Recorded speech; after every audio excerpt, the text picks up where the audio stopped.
So good afternoon and welcome to the first interactive session for the course Introduction to Professional Scientific Communication. We'll wait for a few minutes to see participant joining. I don't see many already there. There are probably about two or three joined. Um, and also those participants who have joined, if you have any questions, you can write your questions in the chat box that is on the right side of your YouTube screen in the browser. So what we will do is that you'll first take up few questions that are already there on the portal, um, and then we will take up questions that are queries that come up in the chat box.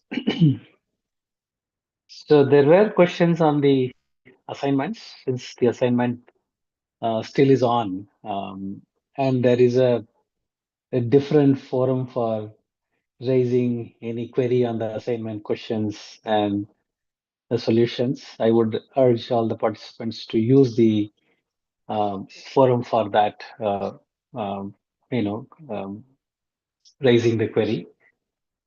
Today we'll be talking about more on the concepts and more about any other, queries that otherwise cannot be explained there in the your group, in the NPTEL portal. So let's take up some of the questions. As I told you, I'm not going to discuss or say anything about the assignment right now because still it is ongoing. It's not it. There's no, the due date is not over. So you can raise the query in the discussion forum. There was a question about what is the perhaps what is the meaning of scientific communication. It's it is how the scientists speak to a fellow scientist. That's what scientific communication. So it is not only telling what you found, you are also expected to tell how do you found something and why did you study that and what are your data, what are your control. So it's not saying something, but you have to prove that what you are inferring, what you are displaying are credible or can be validated. Therefore, always you see that there is an hypothesis, then you have a question, then you have an approach, then you have your observations, and then you have interpretation. So that's the flow of the discussion. That's why the scientific communication is different, and we do have many guidelines with regard to the ethics and how do you share the data, what needs to be disclosed, and so on. So there are guidelines that to be followed. So that's why scientific communication is different from any other mode of communication. For example, you are a public speaker, you are a debate, or you're a storyteller, or you are a stand-up comedian. So that has its own challenge, that has its own narrative. But in science communication or scientific communication, it is more as an expert. You are talking to a fellow scientist. Therefore, you are expected to provide all the details and then say why what you found is something that is worthy and needs to be shared with others and so on. Science communication is slightly different because science communication is that you talk about science to general public, but therefore you don't really get into the details. So that's the difference, right? Yeah. Well, that's about the first question. Then there is another question in the Google spreadsheet: how we can overcome fear of public speaking. I don't think anyone overcomes the fear of public speaking. It is how do you manage it whenever you start. All the beginners have this fear. The only way to overcome that fear is by preparing quite well. And if you can remember the first few minutes of your talk, you try to memorize Therefore, even if you are anxious, that you're able to, sort of communicate. And then if you're prepared well, you know the subject well, you'll be able to speak. So the preparation is extremely important. And of course, it depends on your language skill set as well. So if you are not that comfortable, it would be a good idea to practice in a room or in a private place. You try presenting it or try presenting it to your friends, and then have their feedback. So the only way you can overcome the fear is by doing what you are afraid of doing. That is to speak, right? Speak with known people, then you go and speak with general audience and repeat it. Sorry, and take feedback and then improve. So it does take time, so it doesn't happen one or two times you tried it, it would come well. So you have to practice a lot. So therefore, don't be feeling bad or don't be afraid if you're unable to do in the first couple of times. But maybe 10 times, 15 times you do, then it become better. And it takes years for people to get better with that. So that's the only way you can overcome that. um, there's one query in the chat box in the YouTube that is, I want to know more elaborate answers of the difference between good and bad hypothesis. In my opinion, there is nothing called good and bad hypothesis, right? Hypothesis is based on, you develop an hypothesis based on certain observations. So it is how thorough you are in analyzing or putting your brain behind the observations make a good prediction or more possible prediction, and you have more data point, then your hypothesis becomes strong. And if the data points are few, which is often the case when you're starting a research project in a new area or in a new domain, then you're going to have very few data points to begin with. So that suddenly, your hypothesis may not be strong. But then, nonetheless, you have to have certain hypothesis to start something, and then based on your hypothesis, you you arrive at the method or approach or the question that you would like to test, and that's how you go about. A bad hypothesis, if you have not spent enough time with the observation, analyzing that, or with the data that is available, then obviously, your hypothesis may not be that accurate because you have not really studied the data that you already have. So that's extremely important. One, you may have a limited data to begin with, or what you call as observation, but then how thoroughly you are analyzing them, how thoroughly you're looking at all possibility, and that helps you to develop a better hypothesis. Okay, so it's a good bad. Uh, you know, hypothesis can be proven wrong. Often that's the case, right? You have certain data points, you develop an hypothesis, you test your hypothesis, your hypothesis may be proven wrong. That is perfectly all right. So you cannot say it was a bad hypothesis because that is what looked probable with the data that you have. So you have tested it, now you have proven it wrong, but this opens up a new possibility.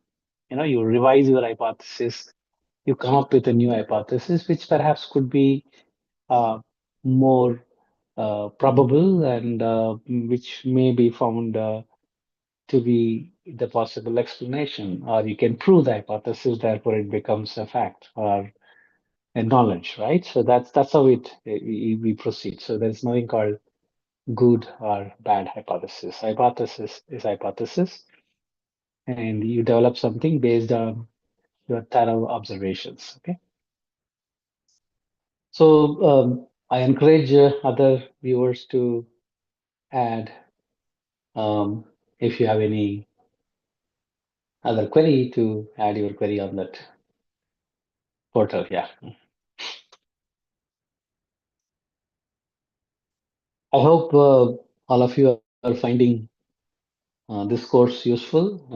It's always the best idea would be to have live teaching sessions wherein students are there. It becomes more interactive. Then you're able to clarify doubts and pace or pitch your lectures accordingly. But that comes with a limitation as to one has to be here and one has to be here when the lectures are possible. That's why you have these online platforms. Anyone at any time can join and learn, and the interactive sessions are there to sort of help people to raise some fundamental queries and then get them clarified or answered. So maybe if not this week, 2 weeks from now, we'll have one more interactive session. If any of the students or participants have some queries or questions, you are most welcome to join and raise them. Therefore, it becomes more interactive and more beneficial to all of you.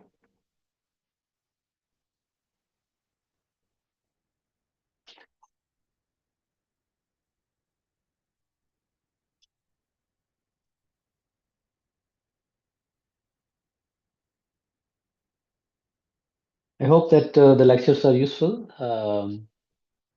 You are finding it useful in your studies as well as in defending your projects or appearing in any interview or even communicating with any non-expert who are not from the domain to explain anything that is uh, in the research domain, right? So that's the aim of this course.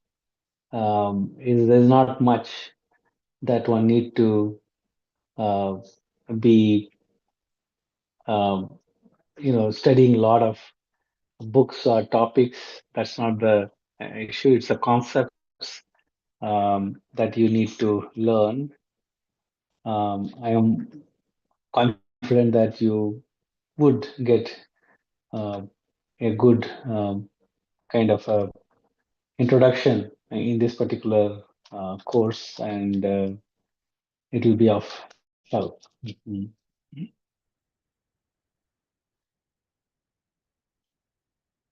I think we will have a few more minutes to um, sort of see the questions, and then we'll take up them. And I think there is one question that is to elaborate about inductive versus deductive reasoning. I see that.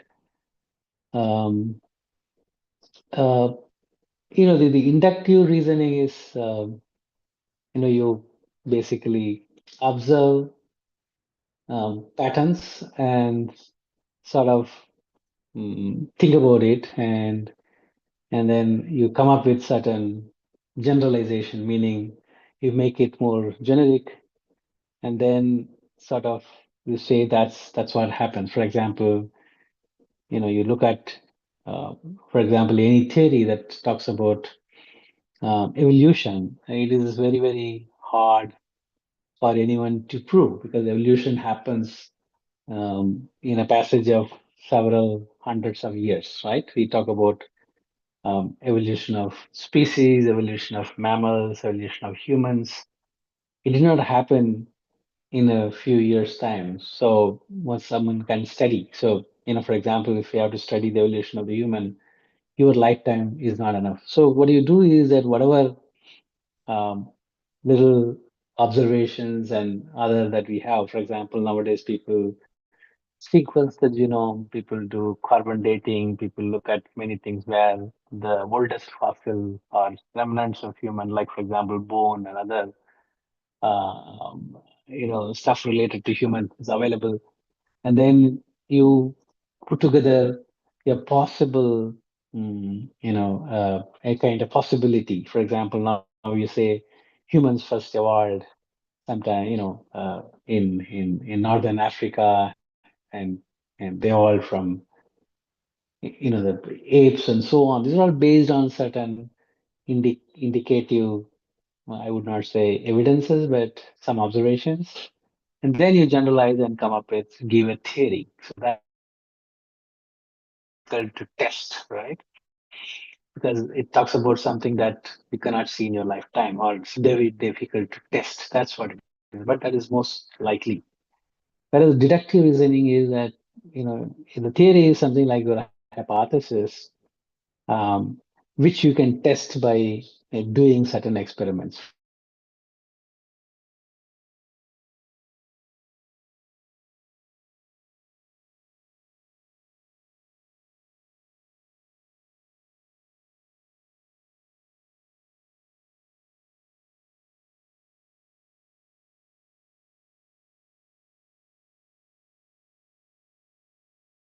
For example, we talk about humans, we talk about human development, how the genes regulate, for example.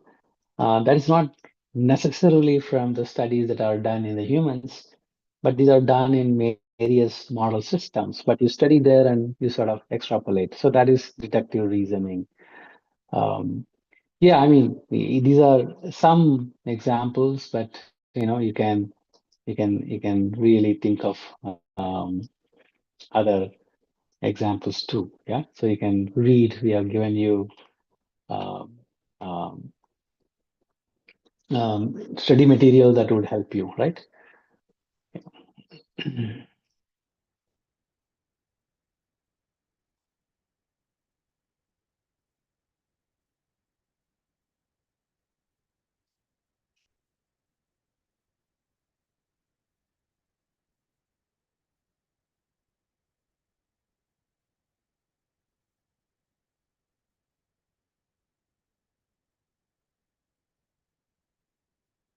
I don't know what is there's a question called what can be the initiative for research at undergraduate level. I do not quite get the question. When you say initiative, you're talking about initiatives from the university or colleges, or is it something to do with the students? I don't know what it is. But then, yeah, many of the undergraduate programs now have project, as a component, or if you're a science graduate, or you're doing studies in undergraduate, then you may be interested in exposing yourself to certain scientific tools. So you can be part of any lab, research lab, and learn. So, rather than at this level, undergraduate level, rather than looking at which area I should look at, or which research question I should look at, what you need exposure as exposure is how research is being done. So, I would urge that if there is a possibility, you go and spend some time in any research lab that are there in your college, university, institute, sort of know how they do research, and how do they approach, and what really the results mean, and how they interpret. So that's a kind of an exposure to a research, right? So that's what I would recommend. Yeah.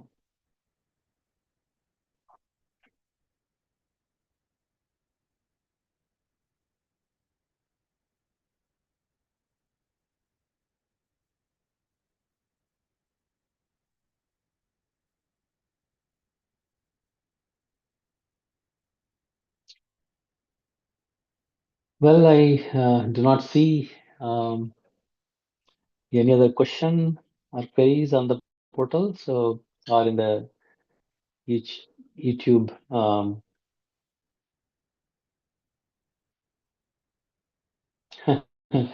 Someone is asking what is the knowledge we gain in this course. Um, you know, it's learning how to communicate, right? So you you have done some research, and then you want to tell the world what you have done and why it is important, right? And the findings are important. Why should anyone consider your findings to be credible and significant? That can be done by communicating your results to others, convincing people elsewhere, right? Who are there elsewhere. So And that's what science communication is. That is writing a research paper, writing research report, um, and are making a good presentation, giving a talk about your findings. This is extremely important. Whatever we do today is because of the knowledge that people developed and shared with others, right? So whatever you are seeing here, the YouTube or the live sessions, or even, for example, the alphabets that you're writing, right? We are writing something, a language is nothing but a form of sound, right? It can be called as noise if you don't understand. And if you understand, you call it as a beautiful language. Now, you are given a meaning for certain sounds and that you remembered, memorized, and we create this similar kind of a noise. When you say name, it's a noise. If you don't know, what does it mean? If I speak in a different language that you don't know, it's a noise. But that's the communication. You have to learn it, right? If you want to communicate, you have to learn the way others can understand. How do you speak? How do you converse? So in science is a very different kind of communication because you don't simply tell your findings as if you have solved something. That is interpretation. You have to say what you studied, how you studied, what did you observe, and why do you think your conclusions are credible based on the observation. So there's a process for that. So that's what scientific communication is. So if you want to be a good scientist who wish to share the knowledge with others as to what you found, or even be a good teacher, you want to teach complex subjects to students, you should be able to do that. For that, you need to develop skill sets, right? So these are some of the courses that give you that kind of an opportunity to learn because none of the textbooks or courses really train a budding scientist or science graduate to learn how to communicate, right? So this is one course that offers you that opportunity, right? That's what you gain. You gain as to how you communicate science.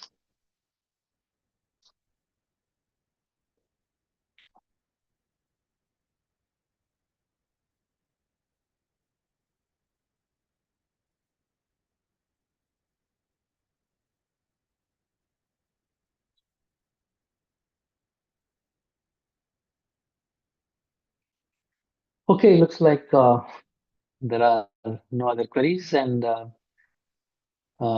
if there is none, then we thank all of you for having participated in this live session. Maybe you could join again 2 weeks from now. Until then, take care and have a good time.